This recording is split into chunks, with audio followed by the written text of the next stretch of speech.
Welcome everybody. I am Marnie Barranco and I am here with Marilyn Bradford. And we're doing a second recording here. The first one I gave this awesome introduction of how amazing she is, so I'll say it again. Marilyn's amazing. She really is. She's such a gift. Just a joyful, amazing person. I've been able to see her facilitate classes, and she's a very dynamic facilitator. So super grateful to be here having a conversation with you, Marilyn. And we've been chatting about and looking at the whole coronavirus and what's up in the world around it, and more from the perspective of what impact is it having on mental health with people who've got just different things that this whole thing is bringing up for them with regards to just how they're doing with anxiety, depression, and all those things.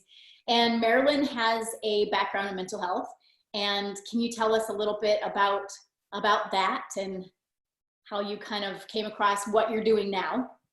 Absolutely. And thank you, Marnie. I'm enjoying this so much. Yeah, I've been a psychotherapist since 1991 because I had all my own stuff. Why else would you become one? You know, depression and eating disorder, diagnosed with alcoholism, all those kinds of things.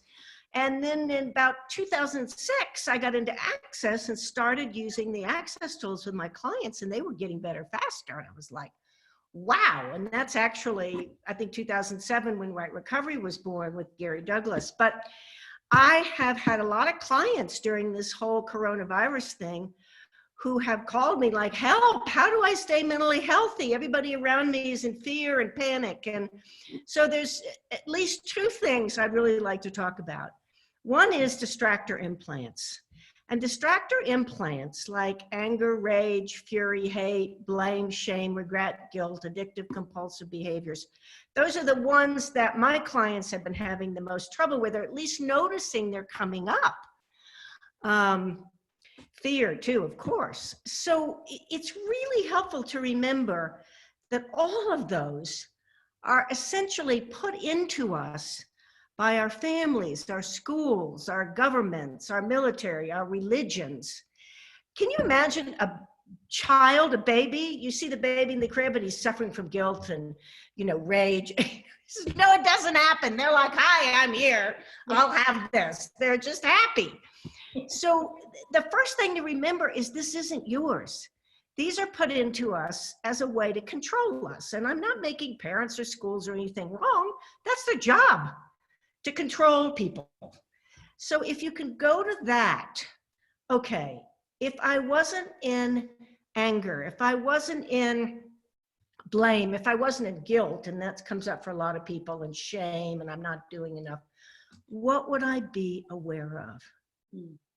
See, all of those things are basically judgments. You're judging that you're not doing enough. You feel guilty for it. You regret that you didn't get something done before. Woo, that's bringing up a lot of energy. Everything that is can be destroyed and created times a godzillion. Yes. Right, wrong, good, bad, POC, POD, all nine shorts, boys, and beyond. So first thing is to remember that it's something that's put into you. The second thing is that wonderful tool of who does this belong to? How many people around you are having fear or rage, anger at what's going on in the world? I'm just stunned sometimes when I talk with my non-Access friends, how just bent out of shape they are, because they're buying into these things as if they're real. Have you noticed that, Marnie, with the people you talk to? Yes, yeah. So much. So that's definitely another thing that you can do, is to just ask, am I picking this up? Who does this guilt belong to? If I wasn't doing guilt, what would I be aware of? Barriers down, take a deep breath, all of that. So that's one area that I think is really critical to look at during this time, to remind yourself. I have to remind myself, you know, it's crazy. And can I just say, because both of those tools you just said, if I wasn't in guilt, what would I be aware of? Or is this mine? Or am I just picking up on stuff? It's really the pragmatic way that you stop yourself from doing that downward spiral. Yes. So, you wake up in the morning and you feel fearful and you think, oh, I'm fearful, I'm anxious, I'm having a panic attack. Then you're just going this downward spiral. But if you go, oh, wait a minute, if I wasn't in fear right now, will Yes. be aware of. Or, oh, Yes. wait a minute, what's that question? Oh, is this mine? Or am I just picking up on things? It's the autopilot interrupt, so that you don't have to spend the next day or 2 days or 2 weeks in that state. You can actually have a different space, just like that.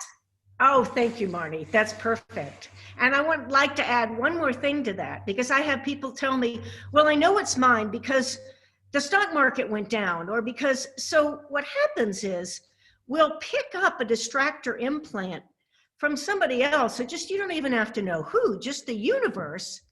And then we look around the world to find a reason to attach to it. Yes. And that's the thing that will really stick you. Yes. Finding a reason to attach to a feeling, a thought, an emotion, a distractor implant. So you want to ask, did I just find a reason to attach to that? Yeah, because when you ask that, it's like pulling that, because that's like the anchor. Oh, we're just going to park our boat right here. But when you ask, oh, did I just find a reason to attach? It's like, oh, pull up the anchor. I don't need to stay here. I don't need that. Yeah. And it's so odd because a lot of people are feeling guilty for being happy. Yes. You know, how can I be happy when people are dying? How can I be happy when so many people are out of work? Your being happy adds an energy to the world that the world really requires right now. That actually heals the planet. Yes, that it heals the planet. You know, it's like someone saying, well, I'm going to be poor because these other people are poor. How much help does that do?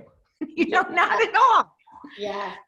Yeah. So being happy is one of the best choices you can make right now. Yes. Yes, yes, yes. And not to feel guilty if you're actually like the fact that you don't have to go out in public as much. Exactly. Yeah, so thank you all for listening. And Marilyn and I will be back. You're going to find us in all kinds of places talking about different things. So thank you, Marilyn. And thanks everybody for listening. And thank you so much, Marnie. Such a joy to talk with you. Thank you, you too. See y'all next time.